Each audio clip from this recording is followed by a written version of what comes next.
Leap जाएंगे खुदा की प्रेजेंस के लिए, उसके जलाल के लिए, उसके फजल के लिए, 90 के लिए, कुदरत के लिए और पावर के लिए। रबा शंदरा का बस। Thank you Jesus.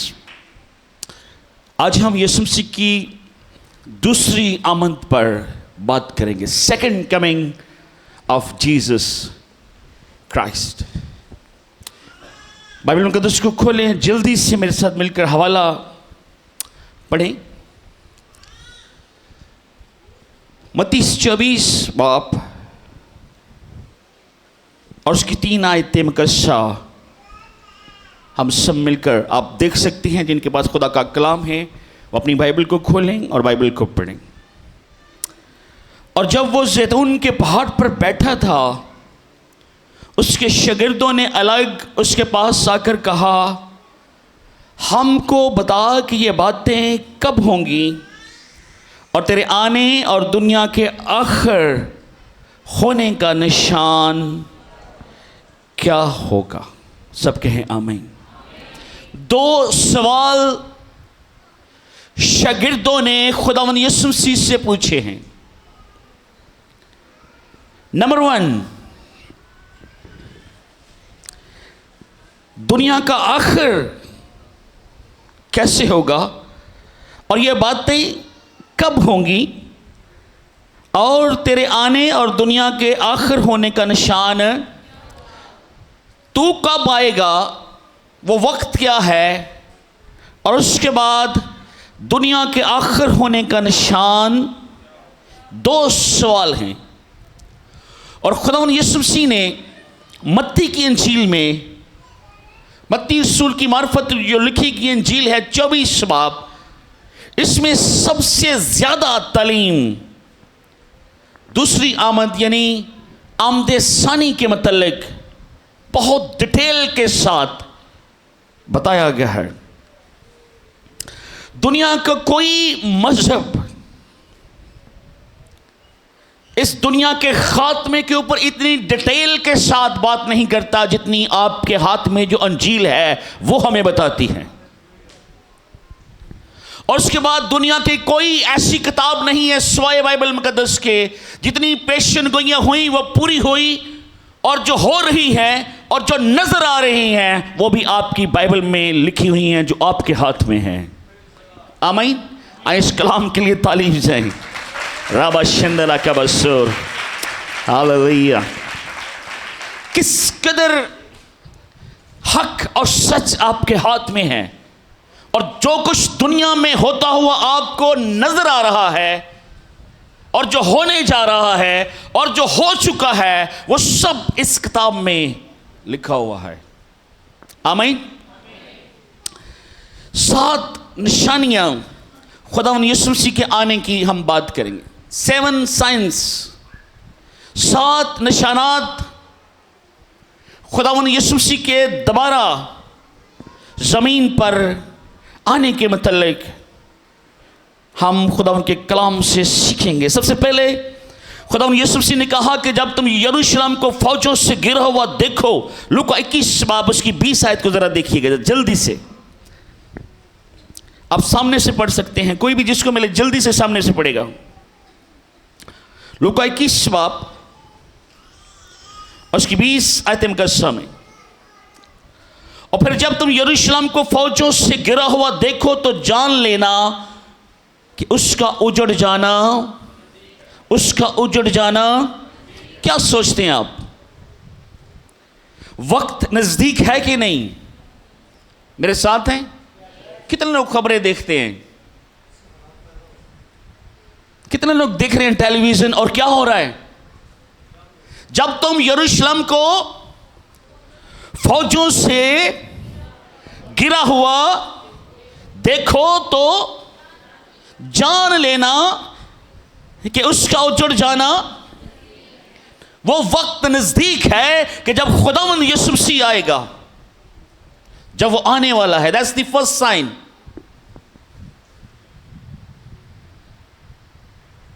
उससे पहले जो एक निशान है कि यरूशलेम का दोबारा से यानी इस्राएल का दोबारा से वजूद में आना।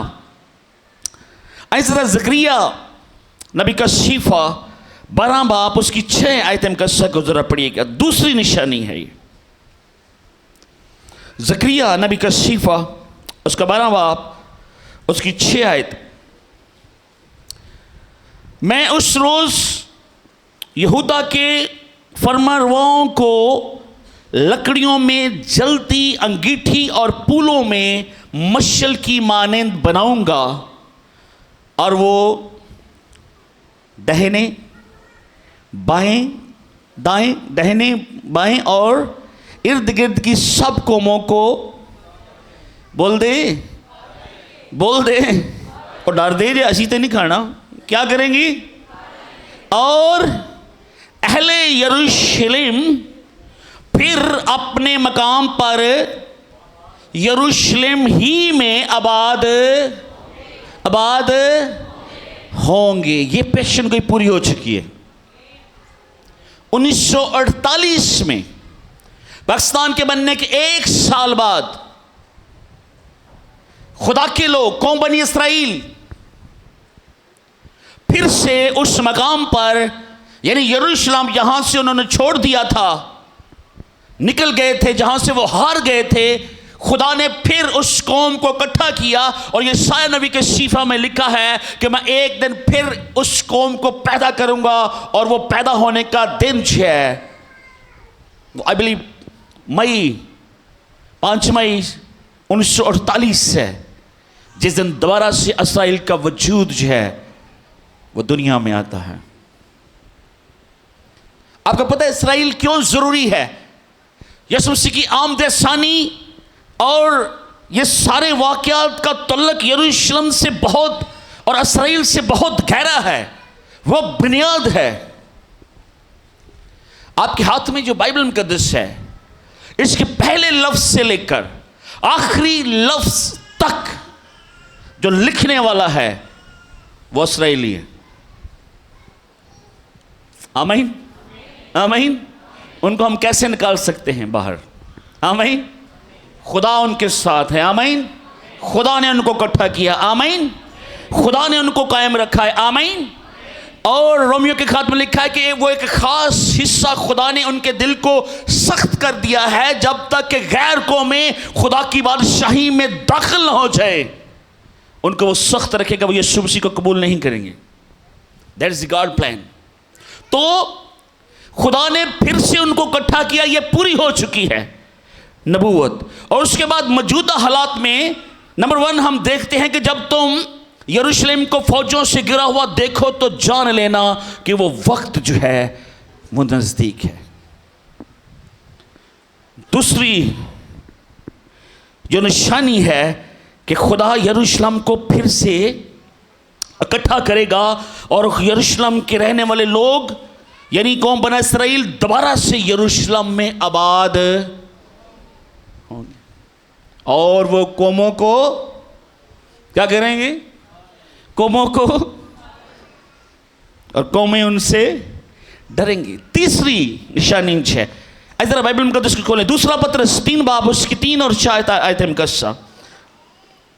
पत्रस रसूल का दूसरा खत उसका 3 बाब और 4 आयतें मुकस्सा। खुदा के कलाम में लिखा, और ये पहले जान लो कि आखिर दिनों में ऐसे हंसी ठट्ठा करने वाले आएंगे जो अपनी ख्वाहिशों के मुआफिक चलेंगे और कहेंगे कि उसके आने का वादा कहाँ गया, क्योंकि जब से बाप दादा सोए हैं उस वक्त से अब तक सब कुछ वैसा ही है जैसा खलकत के शुरू से था। आखिर जमाना में ऐसे हंसी ठट्ठा करने वाले लोग, और वो कहेंगे कि खुदा का वादा कहां गया, हालात तो वैसे के वैसे हैं, दुनिया वैसे ही चल रही है। कलाम में लिखा है कि ये होगा फिर खुदावंद आएगा। और ये वो लोग हैं जो अपनी ख्वाहिशों के मुआफिक चलने वाले हैं, और जो खुदा के कलाम का यकीन नहीं रखते और जिनका मानना है कि पता नहीं कदों आना है नहीं आना है, शायद नहीं आएगा। आज दुनिया में बहुत सारे लोग अपनी जिंदगी ये सोचकर गुजार रहे हैं कि खुदा का वजूद ही नहीं है, खुदा न खास्ता। और यीशु मसीह ने अगर आना होता तो बहुत पहले आ जाता, अगर अभी तक नहीं आया तो फिर भी नहीं आएगा। ये बड़ी एक निशानी है। और मत्ती 24 में लिखा है कि बथेरों की मोहब्बत ठंडी पड़ जाएगी और बेदीनी बढ़ जाएगी। बेदीनी यानी लोग खुदा के कलाम से हट जाएंगे, ईमान छोड़ देंगे, गैर ईमानदार बन जाएंगे। और आज बहुत सारे लोग ईमान रखते हुए भी उनकी जिंदगियों में ईमान नजर नहीं आ रहा। कहने को मसीही हैं, मसीह के पैरोकार हैं, लेकिन जिंदगी में न यीशु का डर है और न खौफ है। और अगर ये यकीन है कि वो अभी आ सकता है, हालात वैसे बन गए हैं, तो दिल में डर और खौफ होगा। और जब डरते और खौफ खाते हुए जिंदगी गुजारेंगे तो उनकी जिंदगी से खुदा और खुदा का कलाम और यीशु नजर आएगा। लेकिन अगर नजर नहीं आ रहा, अगर उनकी अपनी जात जो है वह बहुत अहम है, तो फिर बड़ा मसला है। चौथी बड़ी निशानी जो है, मेरे साथ बाइबल मुकद्दस को निकालते जाएं। नहूम की किताब को खोले जरा, 2 बाब 3 और 4 आयत। नहूम, उसके बहादुरों की सिपरे सुर्ख हैं, जंगी मर्द क्रिमसी वर्दी पहने हैं। उसकी तैयारी के वक्त रथ फलाद से झलकते हैं और देवदार के नेज़े बशिद्दत हिलते हैं। रथ सड़कों पर तुंदी से दौड़ते और मैदान में बेतहाशा जाते हैं। वो मछलों की मानंद चमकते और बिजली की तरह कूदते हैं। ये चौथी निशानी है। डैनियल को खुदा जब आने वाले वक्त के मतलब बता रहा था तो खुदा ने डैनियल को कहा, इस किताब को अभी बंद कर दे। और खुदा ने उसको कहा कि उस वक्त आखिर जमाना में अहले दानिश यानी इल्म रखने वाले लोग नूरे फलक की मानंद चमकेंगे। यानी आखिर जमाना में इल्म जो है वो बढ़ जाएगा, साइंस तरक्की कर जाएगी। और अगर आपने ये गौर से हवाला पढ़ा है और इसको सही तरीके से सीखने की कोशिश की है, तो आइए जरा इस हवाला में खुदा के कलाम में क्या लिखा है। नहूम 2 बाब 3 आयत में लिखा है, उसके बहादुरों की सिपरें सुर्ख हैं, जंगी मर्द क्रिमसी वर्दी पहने हैं। उसकी तैयारी के वक्त रत फौलाद से रथ क्या है? फौलाद क्या है? लोहा। और ये लोहे के रथ क्या हैं? कभी लोहे के रथ देखे? रथ तो लकड़ी के होते हैं, लेकिन आपकी बाइबल में लिखा है कि लोहे के रथ ये टैंक हैं जो आज जंग में इस्तेमाल हो रहे हैं। ये इल्म और दानिश जो है वो अब बढ़ चुकी है और आखिर जमाना में रथ जो है वो सड़कों के ऊपर दौड़ रहे हैं। 4 आयत में लिखा है, रथ सड़कों पर तुंदी से दौड़ते और मैदान में बेतहाशा जाते हैं। वो मशालों की मानिंद चमकते और बिजली की तरह, वो मशालों की मानिंद चमकते और बिजली की तरह कूदते। अगर मैं इन बच्चों को थोड़ी देर के लिए ऊपर ले जाऊं ताकि बाकी लोग भी कलाम सुन लें, मैं माफी चाहता हूं बेटे। ये जो बिजली की तरह कूदते हैं ये गाड़ियां हैं। रथ जो है, लोहे के फलाद के रथ जो है, ये टैंक हैं और बिजली की तरह जो कूदते हैं और उनकी मशालें चमकती हैं। ये गाड़ियां हैं जो आपको रोडों के ऊपर नजर आ रही हैं और ये खीर ज़माना की निशानियां हैं। और दानियल के खुदा ने कहा था कि खीर ज़मानों में साइंस बहुत ज़्यादा तरक्की कर जाएगी। ये चौथी निशानी है। एक और चीज इल्म के बढ़ जाने से हुई है। आइए जरा देखिए ज़करिया नबी का सहीफा, उसका 14वां बाब, उसकी 12 आयतें का समय। ज़करिया उसका आखिरी बाब यानी 14वां बाब, उसकी 12 आयतें का समय क्या लिखा है आपकी बाइबल में।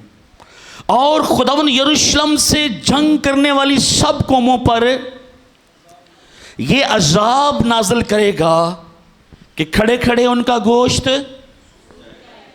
और उनकी आंखें चश्म खानों में गल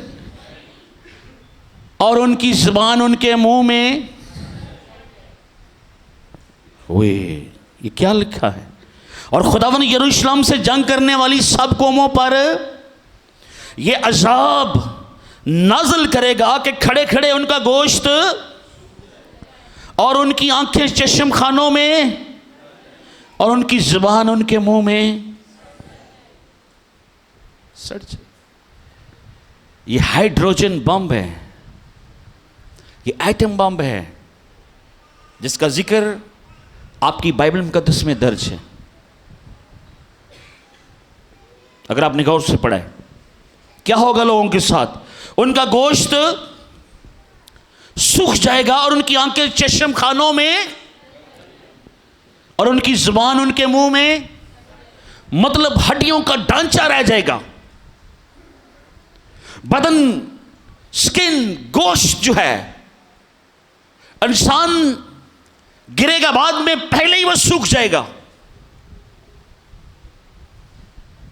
और जिस दिन आपको हालात नजर आ रहे हैं, आज हम यीशु मसीह की दूसरी आमद सानी के ऊपर यानी दूसरी आमद के ऊपर सीख रहे हैं और ये साइंस इतनी तरक्की कर जाएगी।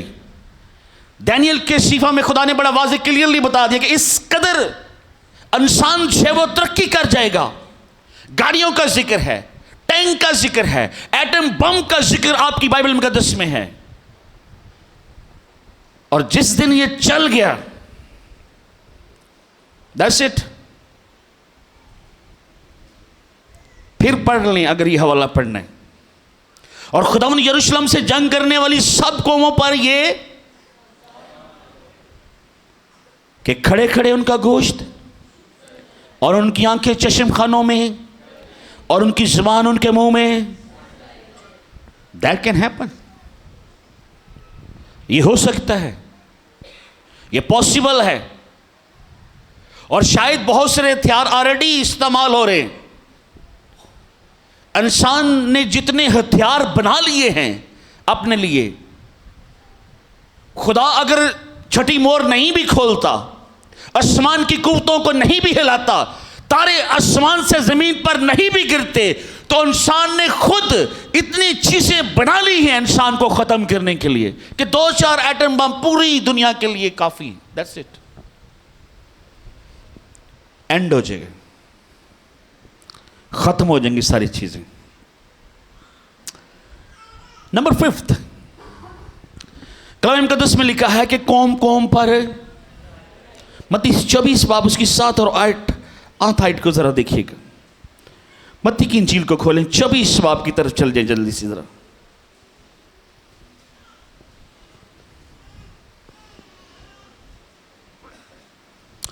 क्योंकि कौम पर कौम और सल्तनत पर सल्तनत और जगह जगह काल और बुंचाल, ये 5th साइन है खुदा के आने का,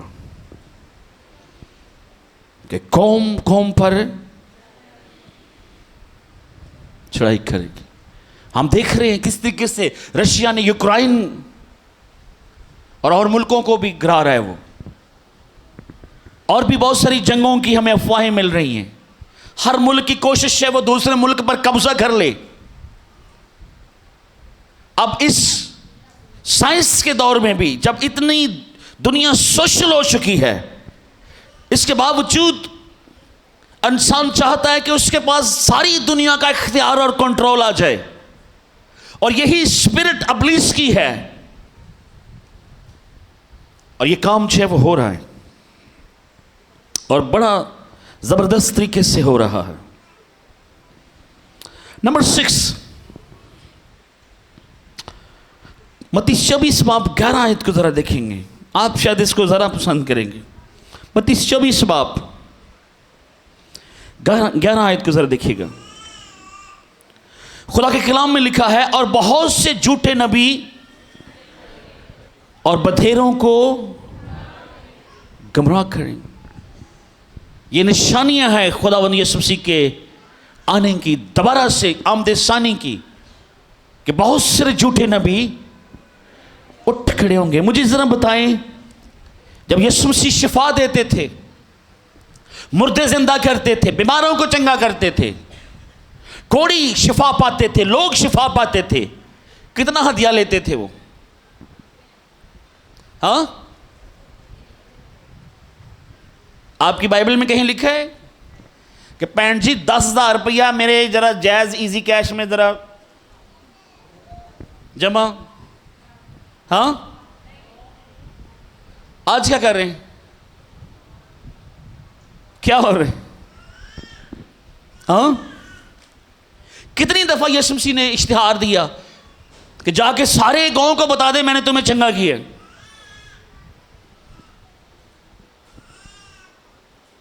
इवन यीशु मसीह ने कहा किसी ने ना दसी, जेड़ा चंगा हो जाता सी उन्हें तो छाला मारनी है, उन्हें दसना ही दसना है। पर मसीह की ये टेंशन नहीं थी, वो सिर्फ ये बता रहा था कि जिंदगी का मालिक मैं हूं, जिंदा करने वाला मैं हूं, जिंदगी देने वाला मैं हूं, इख्तियार मेरे पास है, राहत और जिंदगी मैं हूं, मैं ही खुदावंद हूं, मैं ही अल्फा और ओमेगा हूं, मैं ही शुरू से हूं, मैं अव्वल और आखिर हूं, मैं ही अव्वल और इंतहा हूं। That was his point. लेकिन आज खिदमत के नाम पर, जस्टिस के नाम पर, बिजनेस, इजी पैसा, जैज कैश, प्रेयर लाइन्स, इन नंबरों को जैज कैश करें, इन नंबरों पर इजी पैसा करें, और घरों के घर तबाह हो रहे हैं।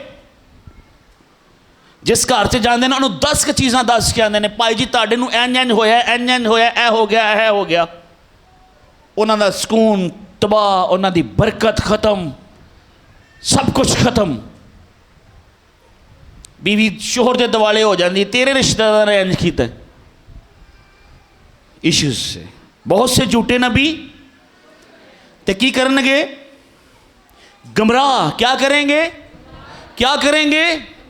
गुमराह कर रहे कि नहीं? मेरे साथ हैं सारी गुमराह कर रहे कि नहीं? कदी खुदा दा खादम जो खुदा से डरता है, याद रखें, पहले तो वो ये बताएगा ही नहीं आपको कि आपको कोई मसला भी है कि नहीं। अगर कोई मसला है भी तो वो कहेगा भैन जी ठीक हो जाओगे, कोई मसला नहीं, एडी कोई परेशानी वाली गल ही नहीं। लेकिन अगर कोई आपको एक लंबी लिस्ट बता रहा है तो उसकी अटेंशन आपको मरीद बनाना है और खुद पीर बनना है, ना कि आपकी शफा या आपकी भाली नहीं है, वो सिर्फ अपना इश्तिहार लगा रहा है। मैं अक्सर ये बात करता हूं कि अगर कोई बंदा कह रहा है कि मेरे पीछे एक किल है, आपके पीछे एक चीज है और मुझे नजर आ रही है, तो उन्होंने फिर कट के भी दिखाए। अगर वो निकाल नहीं रहा तो इसका मतलब है जो उसने पहले कहा है वो झूठ है। उसको कहें भाई जी आपको जो नजर आ रहा है, आप कह रहे हैं इसमें लश्कर है, इसमें ये और हम कट के जाना है, तो जो कट नहीं तू ना तो फिर झूठा है। तेनू जिन्हें इन्नी कुदरत दी है कि तुम्हें ये नजर आ रहा है, तुम्हें पता चल गया, तुमने हिसाब लगा लिया है, वो कुदरत तुम्हें ये तौफीक नहीं दे रही कि आप सही भी करके जाओ। Grace community church, be educated, घबरा नहीं होना। आप सब यीशु के लहू से धुले हुए हैं, आमीन। आपके अंदर वही पाक रूह है जो दूसरों के अंदर, आमीन। जिस लहू ने उसके गुनाह माफ किए आपके भी माफ हुए, आमीन। जो फजल उसको पे है, उसके ऊपर है, आपके ऊपर भी है, आमीन आमीन। जितना यीशु उसके साथ है आपके साथ भी है, आमीन। दलेर हो जाए, आमीन, हालेलुया। और डरना नहीं है, आखिरी वक्त आने वाला है, हमारा यीशु मसीह दोबारा से हमें लेने के लिए आ रहा है। हमें परेशान होने की जरूरत नहीं है। लास्ट निशानी, आखिरी निशानी क्या है? मत्ती 24:14 को जरा देखें। 24 बाब उसकी 14 आयत का समय क्या लिखा है? और बादशाही की इस खुशखबरी की मनादी तमाम दुनिया में होगी ताकि सब कौमों के लिए गवाही हो, तब खात्मा। एडी जल्दी नहीं होना, टेंशन नहीं लेनी। और बहुत सारे दलेर हो गए ना, जब बड़ा वक्त पे है, कोई एडा मसला नहीं। लेकिन मैं आपको बताऊं, वक्त कोई नहीं। जितने लोग सोशल मीडिया देखते हैं, पढ़े लिखे लोग हैं, वो ये समझते हैं। मैं आपको बताऊं, मैं हैरान हो गया हूं। आज इन दिनों में बड़े बड़े जो बादशाह हैं गैर कौमों के, वो यीशु को कबूल कर रहे हैं और स्पीड के साथ अंजील को और यीशु को लोग अपना शख्सी निजात हिंदा कबूल कर रहे हैं। आपके हमसाया मुल्क में ऑलमोस्ट हर दूसरा जो उनका जो मूवी स्टार्स हैं, उसने क्रॉस डाली हुई है, वो कह रहा है मैं यीशु का फॉलोवर हूं, I believe on Jesus Christ. बड़ी बड़ी सेलिब्रिटी गवाही दे रही हैं। पंजाब में 70% उधर का पंजाब यीशु को कबूल कर चुका है। और जो शुरू में मिशनरियों को खिदमत उन्होंने शुरू की थी, उनका यह ख्याल था कि पहले अगर ऊंची जात वाले लोग यीशु में आ जाएंगे, नीची जात वाले जल्दी से यीशु को कबूल कर लेंगे। और आप मुझे जरा गौर करें इस बात के ऊपर, अगर एक बहुत मशहूर आदमी जिसके लाखों करोड़ों फैन फॉलोअर हैं, अगर वह यीशु को कबूल करता है तो उसके फॉलोअर क्यों नहीं करेंगे? That's going to happen. ये होने वाला है। बड़े बड़े लोग जो हैं, बड़ी बड़ी सेलिब्रिटीज हैं, बड़े बड़े नाम जो हैं, ना सिर्फ हमसाया मुल्क में बल्कि दुनिया में यीशु को कबूल करें। जिन मुल्कों में जंगें लड़ी हुई हैं, जहां पे वो कहते थे 2% क्रिश्चियन है, वहां पर उनकी रिपोर्ट्स आ रही है मोर देन 70% क्रिश्चियन लोग हो चुके हैं, यीशु को कबूल कर चुके हैं। हर तरफ मसीहत जो है वो फैल रही है। अमन और मोहब्बत और सलामती का पैगाम, अंजील का पैगाम, खुशखबरी का पैगाम पूरी दुनिया में बड़ी स्पीड के साथ फैल रहा है। और बड़ी स्पीड के साथ यीशु मसीह को अपना शख्सी निजात हिंदा जो है वो कबूल करे। हुण खुदा पादरियां ते मुबशरां दा मोहताज नहीं है। पाखरू काम कर रहा है, खुदा काम कर रहा है। गैर कौमें अंजील पढ़ रही हैं, वो दूसरी तरफ देखती है, कुछ नजर नहीं आता, बंद है दरवाजा। वो अंजील को पढ़ते हैं, उनको हर चीज खुली हुई नजर आती है। आमीन। और यीशु ही रास्ता है आसमान की बादशाही का।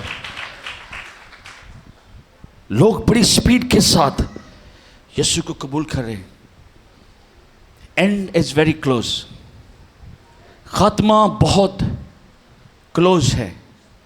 आखिर ज़माना बहुत क्लोज है। और ख़ास तौर पर जो ज़करिया 14:12 में हमने पढ़ा है, अगर एक भी मुल्क वो बटन दबा दे, आधी दुनिया ख़त्म हो सकती। और विद इन सेकेंड एम्बुलेंस के सायरन बजने की ज़रूरत नहीं है। बिल्डिंगें तबाह करने की जरूरत नहीं है। हर तहखाना में आजकल उन्होंने बम ऐसे बना दिए जहां वो मारते हैं वहां से ऑक्सीजन खत्म हो जाती है और बंदा मर जाता है, खत्म, पता भी नहीं चलता, जख्म भी नहीं आता। इस तरह की टेक्नोलॉजी दुनिया ने अब बना ली है। अब मसीह का आना बहुत नजदीक है। और यीशु मसीह ने जो मिसाल दी थी कि अंजीर के दरख्त से सीखो कि जैसे वो उसकी कॉम्प्लेन निकलती हैं, आप अंदाजा लगा लेते हो कि अब मौसम जो है वो तब्दील होने वाला है। हम दुनिया के हालात से अंदाजा लगा सकते हैं कि यीशु आने वाला है। लेकिन खुदा के लोगों, मैं आपको ये तसल्ली देना चाहता हूं, जब दुनिया अफरा तफरी का शिकार होगी, जब दीनी बढ़ जाएगी, जब जंगें शुरू हो जाएंगी, जब सल्तनत पर चढ़ाई करना शुरू कर देगी, जब अफलास और भूख और पंजाल होगा, जब एक दूसरे को लोग मार रहे होंगे, तो कलीसिया खुशी मना रही होगी, क्योंकि उनको पता है कि मेरा यीशु आने वाला है। It's very close. और बहुत सारे स्कॉलर इस बात से मुत्फिक हैं। बहुत सारे लोग कहते हैं जब यीशु मसीह आएगा और अपनी दुल्हन को लेकर साथ चला जाएगा। लेकिन बाइबल कुछ इस तरह कहती है कि पहले एक ख्याल यह है कि पहले यीशु मसीह बादलों पर आएगा और कलीसिया को लेकर आसमान पर चला जाएगा, और पहले वो फरिश्तों के साथ आएगा और चर्च यानी कलीसिया को लेकर आसमान पर चला जाएगा, और फिर वो कलीसिया के साथ जमीन पर आएगा और वो 1000 साल बादशाही जमीन के ऊपर कायम करेगा। बाइबल मुकद्दस काफी हद तक इस बात से जो रेफरेंस है ये बात सही है कि दूसरे आमद सानी जो दूसरी यीशु मसीह की आमद है वो इस तरीके से होगी। पहले वो फरिश्तों के साथ बादलों पर, और मुर्दे जो है वो जिंदा होंगे, जो जिंदा होंगे उनके बदन जलाली बदन में तब्दील हो जाएंगे और हवा में उड़कर इसका इस्तेमाल करेंगे, और फिर वो कलीसिया के साथ और आप लोग खुदावंद यीशु मसीह के साथ 1000 साल बादशाही करोगे। एक और ख्याल है, वो ये है कि यीशु मसीह एक ही बार आएगा और फिर वो इसी जमीन को फिर से नया बना देगा,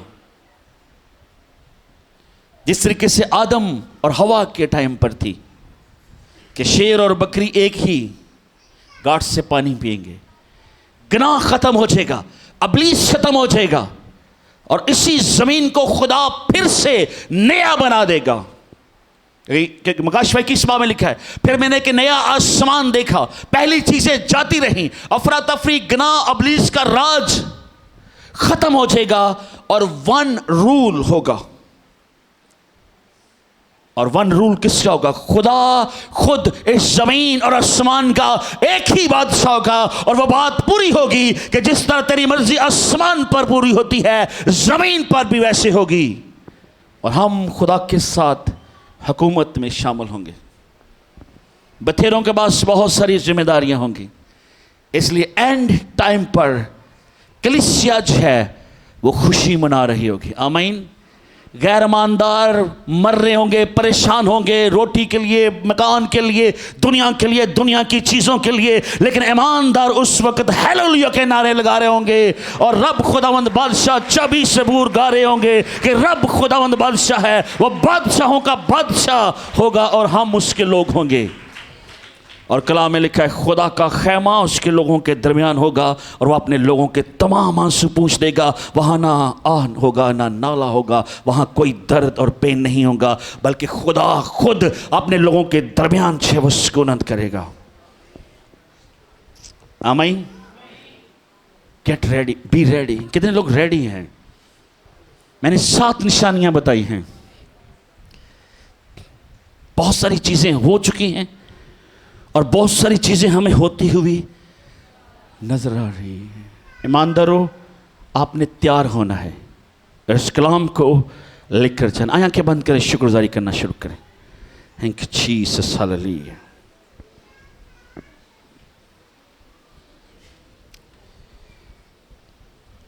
आइए यीशु को मुकम्मल तौर पर अपना दिल पेश करें।